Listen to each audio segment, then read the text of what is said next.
Go ahead, tell your husband we're broke, my mom said, loud enough for everyone at dinner to hear.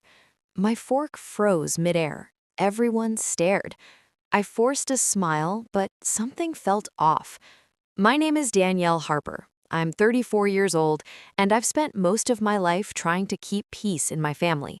I work as a mid-level accountant at a small firm, nothing flashy, just steady and honest work. I'm married, no kids yet, and my biggest goal has always been simple: stability. Growing up, my mom controlled everything: money, decisions, even how we spoke in public. My younger brother, he was the favorite, the one they always praised, no matter what he did. I was the reliable one, the one who cleaned up messes and stayed quiet. Even after marriage, my mom still acted like I owed her something. That night at dinner wasn't new behavior, but it felt different. The way she said it, like she was exposing me or setting me up. I wasn't rich or glamorous, but I had something they didn't expect. If you've ever felt like your family controls your story or makes you look small in front of others, hit that subscribe button. I want to hear your story in the comments. Have you ever been put down in front of people you love? Let's talk about it. It was a typical family dinner at my parents' house. 10 people crowded around that long oak table, the smell of roasted chicken and tension hanging equally in the air. My husband sat beside me, politely making conversation, completely unaware of what was about to happen. Then my mom set down her fork and smiled the way she always does before she says something sharp. "You still haven't paid us back, have you?" I blinked. I had no idea what she was talking about because there was no debt. Nothing, not a single dollar borrowed. Before I could even open my mouth, my brother leaned forward. "Yeah, must be hard pretending everything's okay." My husband looked at me. I could feel the confusion radiating off him. I tried to laugh it off, keeping my voice light, but my mom pressed harder. "Just tell him the truth. We're covering for you." The table went quiet, that thick, suffocating kind of quiet where you can hear the candles flickering. I felt embarrassed, blindsided, and furious all at the same time, but I didn't react. I kept my face calm. Then she reached beside her chair and pulled out printed papers, waving them slightly like they were evidence in a courtroom. "We even have records," she said. People started whispering. My aunt leaned toward my uncle. My cousin looked at her phone. My husband leaned close and asked quietly, "Danielle, what is she talking about?" And right then, sitting at that table with the sound of whispers closing in around me, I understood. This wasn't a careless comment. It was a setup. The very next morning, my mom sent those so-called records into the family WhatsApp group. She posted them like announcements, claiming I owed thousands of dollars with zero context and zero truth. Within an hour, relatives I hadn't spoken to in months were sending me private messages asking if I was okay. My brother didn't even wait before publicly replying in the group chat. Some people just don't know how to manage money. I stared at my phone screen, and I felt something cold settle in my chest. Not sadness, something quieter than that. Days later, at a smaller family gathering, my mom repeated the entire story, this time with additions that never happened. She said, "We've been helping her for years." She said it with such confidence, like she had rehearsed it, like she believed her own words. I tried to speak. She cut me off mid-sentence, talking right over me as if I hadn't made a sound. I watched my husband's face across the room. He wasn't angry, not exactly, but I could see the uncertainty building behind his eyes. He started asking careful questions at home, not accusations, just confusion. And that distance, small as it was, hurt in a way nothing else did. Then came the final push. My parents called me aside and said I should sign something, a document formally acknowledging the debt. They called it family clarity. They said it would help everyone move forward. I looked at their faces, calm and certain, and I understood what they were actually doing. They were trying to make the lie permanent, to put my signature on something that would lock the false story in place forever. I felt cornered, but I didn't break. I stopped arguing that day. I stopped defending myself in group chats. I went quiet, and I started watching. What they didn't know was that I work with financial records every single day. Spreadsheets, bank statements, transaction logs, that's my language. Numbers don't lie. And more importantly, I know exactly how real documents look and feel. So I started reviewing everything carefully. Old messages, dates, formats, the specific layout of the papers my mom had waved around at dinner. Something didn't add up. The dates on their records didn't align with real events in our history.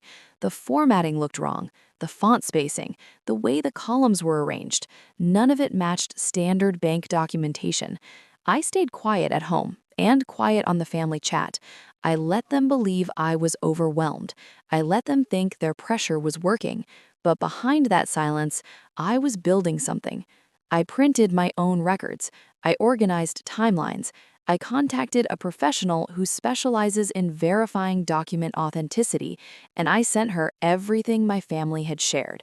I had a plan they never saw coming. I reached out to my mentor from work, a senior auditor named Cora, who has spent 20 years catching financial fraud in its smallest, cleverest forms. I sat across from her in her office, the hum of the building's ventilation filling the silence, while she studied the documents my family had posted. She adjusted her glasses and said, "These don't look real." She wasn't guessing. She walked me through it precisely, pointing at formatting irregularities and timestamp inconsistencies that confirmed what I had suspected. Together, we documented everything clearly and thoroughly.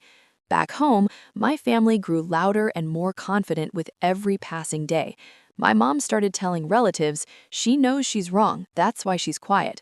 My brother mocked me again in the group chat, something dismissive about accountability. And my husband, my patient, kind husband, became a little more distant each evening. He wasn't cruel about it, he just didn't know what to believe anymore.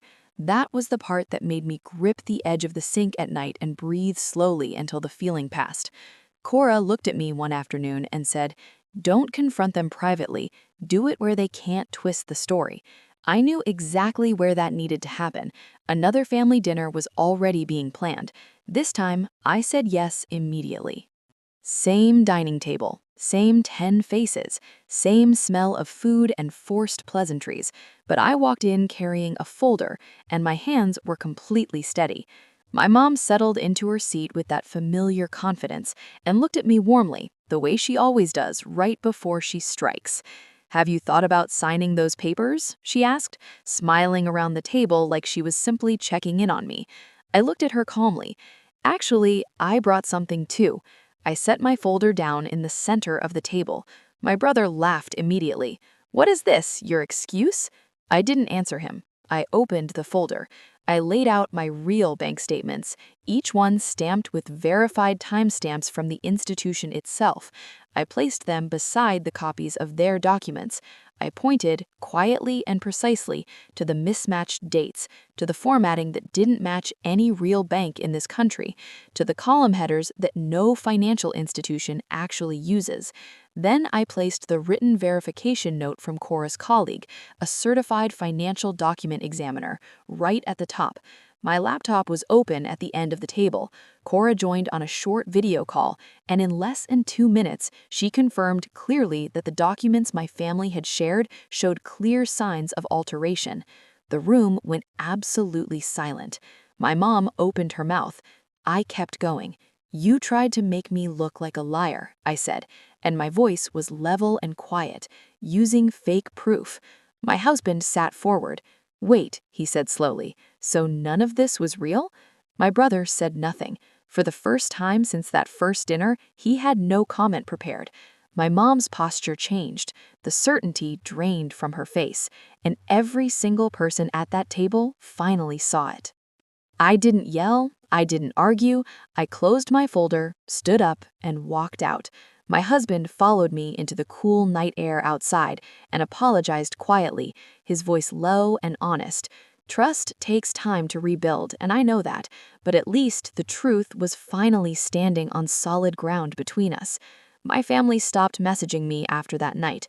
No explanations, no apologies, just silence. And honestly, that silence felt like the first clean breath I had taken in weeks. I realized something sitting in the car on the way home, watching the streetlights pass overhead. I didn't need their version of my story to survive. I had my truth, documented, verified, and unshakable. And that was more than enough. Sometimes walking away is the strongest thing you can do. If your family ever twisted the truth to make you look bad, you know exactly how that kind of pain sits in your chest. Share your story in the comments. I'm listening. Subscribe if you want to be a part of a space where your voice actually matters. Click hype to help this story reach others who need to hear it. Did this story hit home? Let me know by liking the video and sharing your thoughts in the comments. Click hype to help this story find others who felt the same way. Your support makes a huge difference.